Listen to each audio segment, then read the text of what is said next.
अस्सलाम वालेकुम। इस वीडियो के अंदर बहुत सारी अपडेट के बारे में बात करेंगे। आज़ादी के 80 साल पूरे होने पर बोयनपल्ली में आज़ादी का जश्न। HYC सलमान ने की तेलंगाना पुलिस से तंग आकर खुदकुशी करने की कोशिश। 80 साल के आज़ादी के मौके पर असदुद्दीन ओवैसी ने लहराया तिरंगा। साथ ही बात करेंगे चार मीनार पे हर साल की तरह हजारों की तादाद में लोग इंतजार में थे। 15 अगस्त के दिन तिरंगा की लाइटिंग लगाई जाएगी, लेकिन इन लोग भूल गए कि लाइटिंग लगाई नहीं ये साल। हो सकता है करंट का बिल ज्यादा आ रहा, बल्कि ये साल चार मीनार में लाइटिंग ही नहीं लगाए। अब डिटेल्स में बात करेंगे। वीडियो शुरू करने से पहले आप सभी से रिक्वेस्ट है कि हमारे चैनल को सब्सक्राइब कर लीजिए।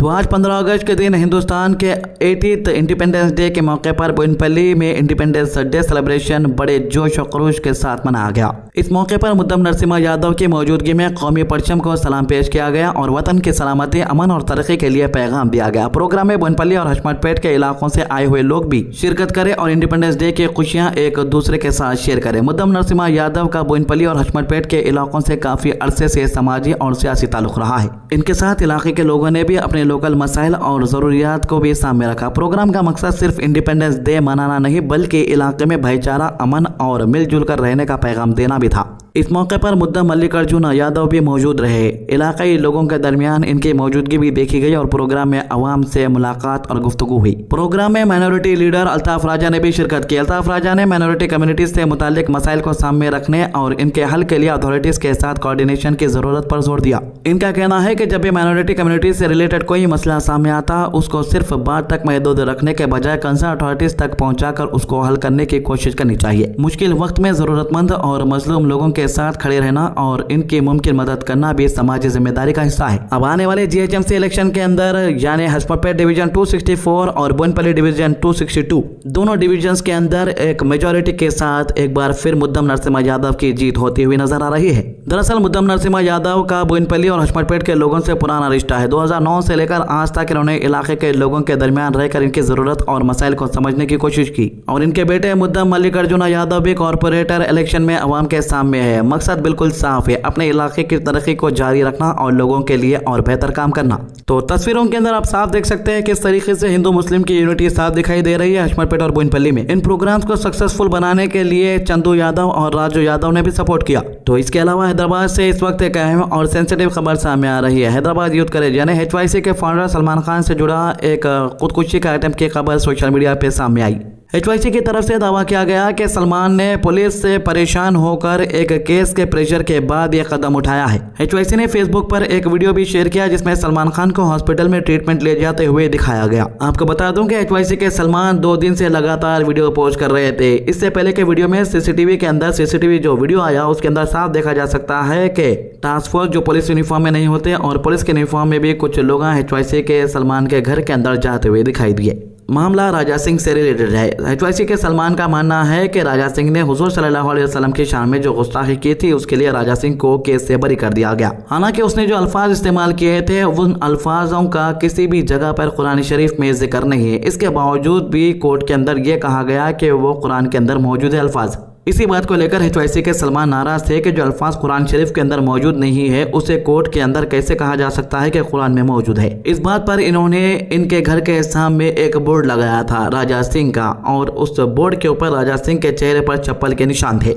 वीडियो कुछ ही मिनटों के अंदर वायरल हो गया और अब BJP के चाहने वाले और राजा सिंह के चाहने वाले पूरी तरीके से एक्टिव हो गए। राजा सिंह गैंग के कुछ मेंबर्स ने मेहदीपट्टनम पुलिस को फोन कर धमकी दी कि अगर से तुम जो है केस रजिस्टर नहीं करोगे HYC सलमान के ऊपर तो हम पुलिस स्टेशन के सामने आकर धरना देने के लिए तैयार है। यानी पुलिस के ऊपर एक तरीके का प्रेशर बनाया गया। उसके बाद पुलिस वालों ने फौरन केस रजिस्टर कर दिया। FIR के अंदर ऐसे सेक्शन डाले गए जो नॉन अवेलेबल बताए जा रहे हैं। इन सारी चीजों को देखकर HYC सलमान को यह बात का एहसास हो गया कि कार्रवाई सिर्फ वन साइड हो रही है। ऐसा लग रहा है कि तेलंगाना के अंदर कांग्रेस की नहीं बल्कि BJP की सरकार आ चुकी है। इसीलिए HYC के सलमान ने सीधा कांग्रेस के चीफ मिनिस्टर रेवंत रेड्डी पर भी निशाना साधा और कहा कि जो कुछ भी हो रहा है उनको पता है। HYC सलमान के खिलाफ जो FIR रजिस्टर की गई है इनमें सेक्शन 196 जो मुख्तलिफ ग्रुप के दरमियान रिलीजन की बुनियाद पर एनमिटी प्रमोट करने से रिलेटेड है। सेक्शन 299 जो रिलीजियस फीलिंग को डिलिबरेटरी हर्ट करने वाले एक्ट सेक्शन 352 इंटेंशनल इंसर्ट और breach of peace to provoke करने से रिलेटेड है और सेक्शन 292 पब्लिक न्यूसेंस से रिलेटेड प्रोविजन शामिल है।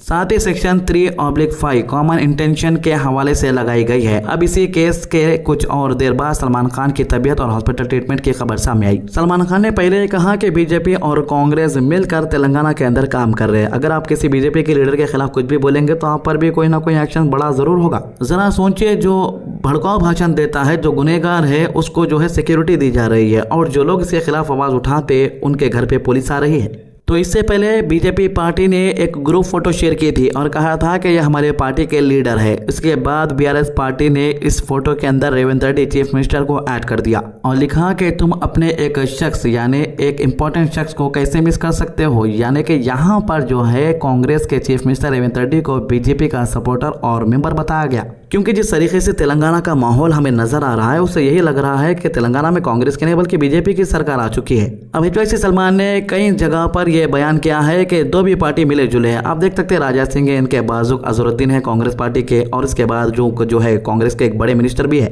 और बैकग्राउंड में जो बैनर लगा हुआ है उसमें असदुद्दीन ओवैसी की भी तस्वीर लगी हुई है। तो यहाँ पर यह बताने की कोशिश की गई है कि सभी पार्टियां, पॉलिटिकल पार्टियां मिलकर एक जगह पर काम कर रही और ये सारे पार्टियों का एक ही एजेंडा है कि दोबारा तेलंगाना के अंदर बीआरएस की सरकार ना बन सके, इसलिए ये पूरे मिलकर काम करते हुए नजर आ रही। ऐसा बीआरएस का कहना है और बीआरएस ने इन टॉपिक्स के ऊपर कई बार खुलकर भी बात कही है। हाल ही में जो है इलेक्शन जो हुआ था, बाई इलेक्शन जुबली हिल्स का, इस पर भी केटीआर ने खुलकर AIMIM, कांग्रेस और बीजेपी पर निशाना साधा था।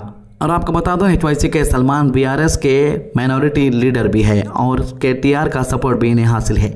तो कल रात में चार मीनार के करीब हजारों लोग इंतजार में थे, क्योंकि जब भी इंडिपेंडेंस डे आता था तो चार मीनार को रंगों से यानी तिरंगे के रंगों से सजाया जाता था लाइटिंग लगाकर। अब जैसा जो है दुबई में बुर्ज खलीफा के बाजुक बैठे हुए रहते लोगों के जैसे लाइटिंग आती, बल्कि वैसे चार मीनार के बाहर बैठे हुए थे कुछ लोगों कल। लेकिन इन बेचारों को जरा सी भी खबर नहीं थी कि चार मीनार की लाइटिंग नहीं लगाई गई है। चार मीनार के बारे में कोई अपडेट भी नहीं था, क्योंकि यहाँ पर कोई बिलबोर्ड लगा हुआ नहीं है, ना स्क्रीन है कि क्या हो रहा है चार मीनार में बताने के लिए। सिर्फ बाजू कचरा नजर आ रहा। लोगों को KCR की याद आ गई।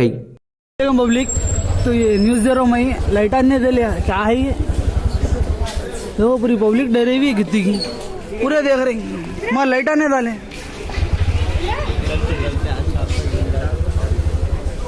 टैग करो KCR में। एक महीना पहले इंडिया के प्राइम मिनिस्टर मोदी जी बोले थे कि मैं खुद जो है पेट्रोल की महंगाई, पेट्रोल की कमी की वजह से जो है 3 गाड़ियों में फिर रहा हूँ, लेकिन आज देखा गया है कि ये 20 से ज़्यादा गाड़ियों में फिर रहे। बीजेपी का प्लान साफ है भाई कि और 20 साल तक सेंट्रल के अंदर बीजेपी की सरकार रहना, बल्कि 2047 तक। इसी पर मोदी जी खुलकर बात कर दी आज इस मौके पर। मेरे प्यारे देशवासियों,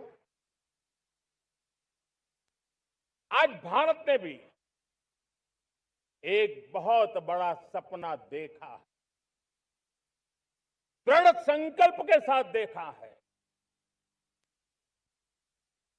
नई ऊंचाइयों को छूने के लिए देखा है और वो सपना है जब आजादी के 100 साल होंगे, 2047 में हम विकसित भारत बना के रहेंगे।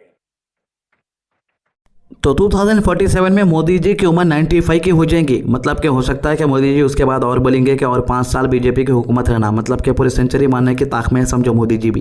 तो ये 3 मामलों की अभी तक की अपडेट। आज की अच्छी बात, हुजूर सल्लल्लाहु अलैहि वसल्लम ने फरमाया, अल्लाह ताला का इरशाद है कि मैंने अपने नेक बंदों के लिए वो चीज़ तैयार रखी है जिन्हें ना आंखों ने देखा, ना कानों ने सुना और ना किसी इंसान के दिल में इसका ख्याल गुजरा है। बुखारी 3244। हमारे चैनल को सब्सक्राइब कीजिए, वीडियोस को ज़्यादा से ज़्यादा लोगों तक शेयर कीजिए। अल्लाह हाफिज़।